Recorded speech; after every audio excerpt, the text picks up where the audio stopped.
Okay, sige po, magandang gabi po sa inyong lahat. Anyayaan ko po kayo na tayo po ay mananalangin habang tayo po ay nagbabiyahe pa uwi. Sige po, let us pray po. Let's bow our head, close our eyes, and focus in the presence of God. Alam niyo po mga kapwa ko po pasahero, ang sabi po sa Bible, may isa o dalawang nagkatipon-tipon ayon sa kanyang pangalan ay nandirito po ang Panginoon sa ating kalagitnaan. So tayo po ay mananalangin po. Ano po? Okay, sabayan niyo po sana ako, no? Okay. Ama naming makapangyarihan sa lahat na may gawa ng langit at lupa. Maraming salamat po, Panginoon, sa maghapong ito, Panginoon, ng pag-iingat niyo po sa amin. Maraming salamat po, Panginoon, sa guidance, sa love and protection, Panginoon, sa buong maghapong ito, God. Maraming salamat po.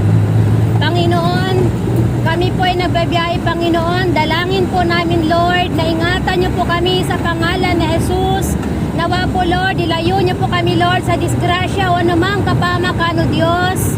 Father God in heaven, dalangin po namin ang Kuya Driver po. Bigyan niyo po siya ng malinaw na paningin, kalakasan ng pangatawan o Diyos. Lord, bless niyo po ang bawat isa sa amin, Panginoon. Nawa po makauwi po kami sa aming tahanan na ligtas. At yung iba po namin mga kapwa na pasahero, kung sila man po papasok na po sa trabaho, ingatan niyo po sila, Panginoon. Lord, maraming salamat po. Dinggin niyo po ang aming kahiling at panalangin sa pangalan ni Jesus. Amen. Amen. Hallelujah. Purihin ang Diyos. So ngayon po, hindi pa naman ako bababa. Mag-share lang po ako ng salita ng Panginoon, na i-share ko lang po habang tayo po ay nagbabiyahe. Amen. So ang sabi po ng Panginoon, no, sa Marcos 7 verse 16, ang makinig po ay, ang may tainga po ay makinig. Makinig ang may pandinig, sabi po ng Bible. Amen. So tayong mga tao po, mahal na mahal po tayo ng Panginoon. Ngunit ang kasalanan po, hindi po yan minahal ng Diyos. Magpasalamat po tayo palagi sa Panginoon, no? Dahil binigyan po tayo ni Lord ng pagkakataon sa araw na ito na mabuhay, na magising. Amen? Tayo pong mga tao po, nagdi-decision po tayo na matulog. Amen? Pero po ang pagising po kinabukasan, hindi po natin yung desisyon. Decision po yon ng Panginoon. Amen? Alam niyo po mga kapwa ko po pasahero, ipinapangaral ko po ang salita ng Diyos. Hindi po ako nanghihingi ng pera o anumang mga bagay na meron po sa inyo. Hindi rin po ako mamimigay ng sobre para po manghingi ng donasyon. Ang concern ko po sa pangangaral ng salita ng Diyos, ang kaluluwa ng bawat isa po sa atin. Amen. Dahil po tayong mga tao po, mahal po tayo ng Panginoon 100% po. Mahal po tayo ng Diyos. Amen po. Pinako po ang Panginoong Hesukristo sa krus para lang po matubos ang ating kasalanan. Amen. Lahat ng tao po nagkasala sa Diyos. Ayon po sa Biblia, sa Roma chapter 3 verse 23, ang lahat po ay nagkasala. Wala po ni isa man po sa atin ang nakaabot po sa kaluwalhatian ng langit. Lahat po tayo nagkasala sa Panginoon. Lahat po. Kaya ibaba po natin ang pride. Amen? Hindi ko po ikinakahiya na i-share po ang gospel sa bawat isa po sa atin. Kailangan po natin si Jesus. Ayon po sa nasusulat po sa 2 Corinto chapter 6 verse 2, ang araw na ito ay araw ng ating kaligtasan. Today is our salvation. We cannot promise tomorrow kung kahabagan pa ba tayo ng Diyos na magising. Dahil hawak po ng Panginoon po ang buhay natin. Sa bawat pitik ng orasan po, marami po ang namamatay. Marami po. Alam niyo po mga kapwa ko po pasahero, ang salita ng Diyos, makapangyarihan po ito. Wala po tayong magagawa kung tayo po ay hiwalay sa Panginoon. Nasusulat po yan sa John 15 verse 5. Sabi ni Jesus, wala kayong magagawa kung kayo'y hiwalay sa akin. So, kailangan po natin ng relasyon sa Panginoon. Amen? Kailangan po natin ng relasyon sa Diyos. Kung nakikipagrelasyon po tayo sa kapwa-tao natin, mas mahalaga po ang relasyon natin sa Diyos. Dahil lahat po tayong mga tao may mga tuhod, right? May mga tuhod po tayo. Kaya ang sabi po sa Biblia, ang lahat ng mga tuhod ay luluhod sa harapan ng Panginoon pagdating ng paghuhukom. Hindi po natin kakayanin kung ganang atin lamang po. Amen? Kailangan po natin si Jesus. Kailangan po natin ng Panginoon. So sabi ng Biblia, sa Efeso chapter 6 verse 18, manalangin kayo sa lahat ng pagkakataon at humiling. At lagi po tayong handa. At ipanalangin po natin ang lahat ng hinirang ng Diyos. Magsumango po sa banal na Espiritu. Inuutusan po tayo ng Panginoon na lagi po tayong mananalangin. Alam niyo kung bakit? Dahil po, nasusulat po sa John 10 verse 10, na parito po si Satanas para mangwasak, manira at pumatay. Kaya anytime po, marami po ang nadidisgrasya ng mga sasakyan. Kaya ang sabi ng Diyos, habang tayo po ay nagbabiyahe, manalangin po tayo, isama po natin sa prayer ang mamang driver. Kung ano man pong sinasakyan po natin, lagi po tayo mananalangin dahil si Satanas po, ayon po sa banal na kasulatan, ay umaali-aligid po yan. Amen? Purihin ng Diyos sa kanyang banal na salita.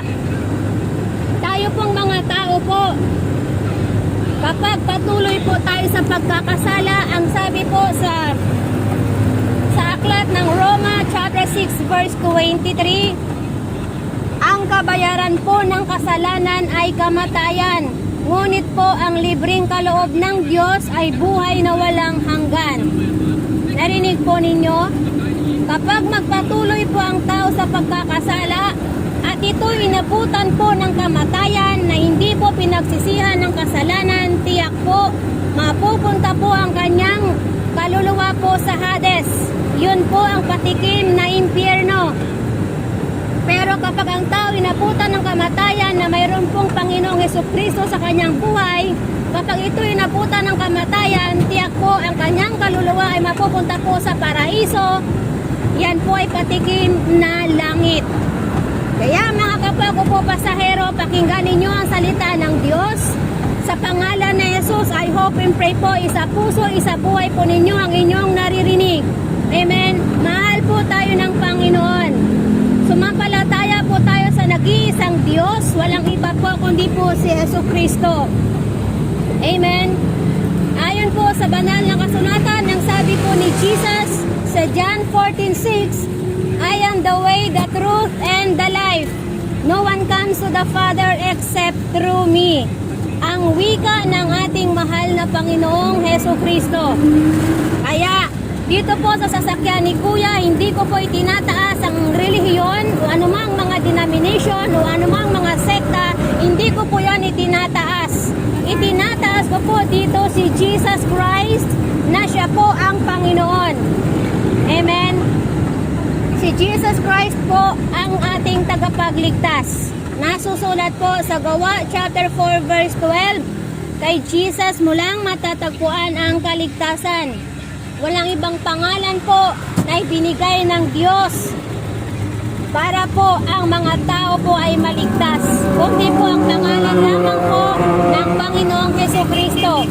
Kaya mga kapwa ko po pasahero, huwag ninyong baliwalain ang inyong narinig na salita ng Panginoon. Kapag binaliwala nyo po ito, sabi ng Biblia sa John 12 verse 48, ang sabi po, kung sino man pong nagbaliwala sa salita ng Panginoon, ang salitang ito na inyo pong narinig na ipinapangaral, ito rin pong salitang ito ang hahatol po sa inyo. Kaya kung nais po natin ang buhay na walang hanggan, pagsumikapan po natin ito na may pag-ibig at paggalang sa Diyos. Amen? Eh, sabi ng Panginoon sa Joshua chapter 1 verse 8, basahin po natin ang banal na kasulatang ito. Amen? Ang Biblia Inuutusan po tayo ng Panginoon na basahin po ang Biblia. Ilang taon na po tayo sa mundong ito? Nabasa na po ba natin ang salita ng Diyos? Inuutosan tayo ng Panginoon, basahin ang kanyang banal na kasulatan. Amen? Dahil ito po ang pagkain ng ating kaluluwa. Nasusulat po sa Matthew chapter 4 verse 4, hindi lamang po nabubuhay ang tao sa tinapay o sa pisikal na pagkain, kundi po sa salita ng Diyos na namumutawi sa kanyang bibig. Yan mga kapako po pasahero, basahin po natin ang Biblia habang narito pa po.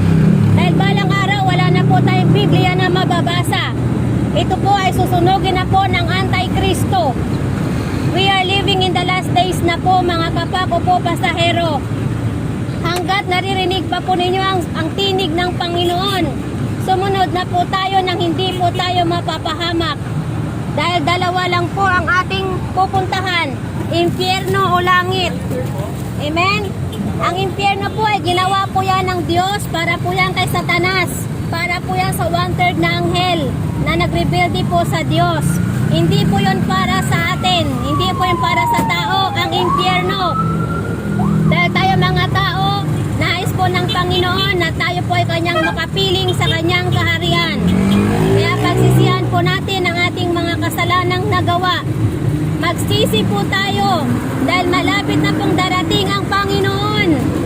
Nalalapit na po dumating ang Diyos. Amen.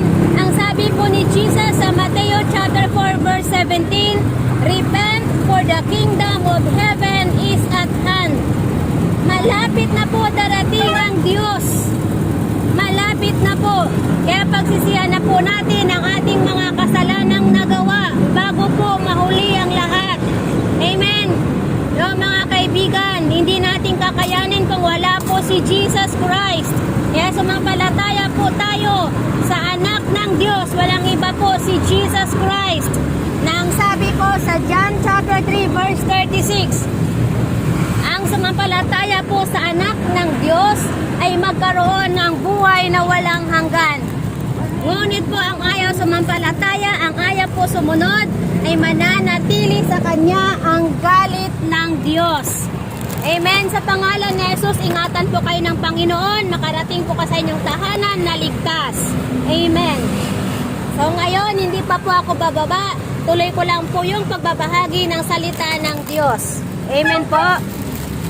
Mahal ko po kayo, mga kapako po pasahero, na alam niyo po, kaya pinapangaral po ang salita ng Panginoon para po wala pong maidadahilan ng tao pagdating ng paghuhukom na hindi niya narinig ang salita ng Diyos habang siya ay nabubuhay pa.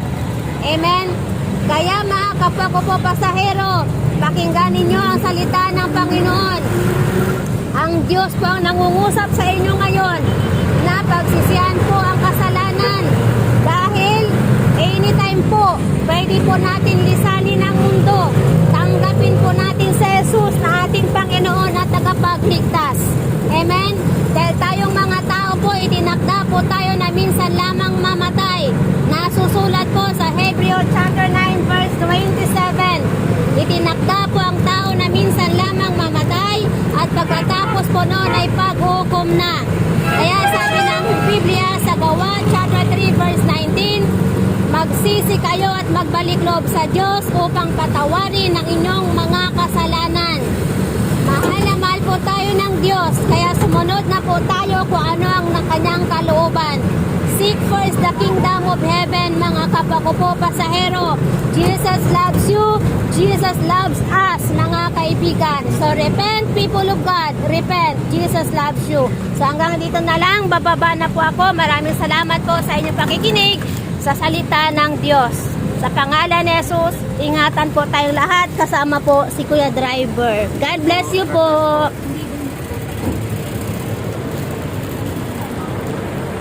Thank you Lord, nakababa na po ako. Salamat. I love you Jesus.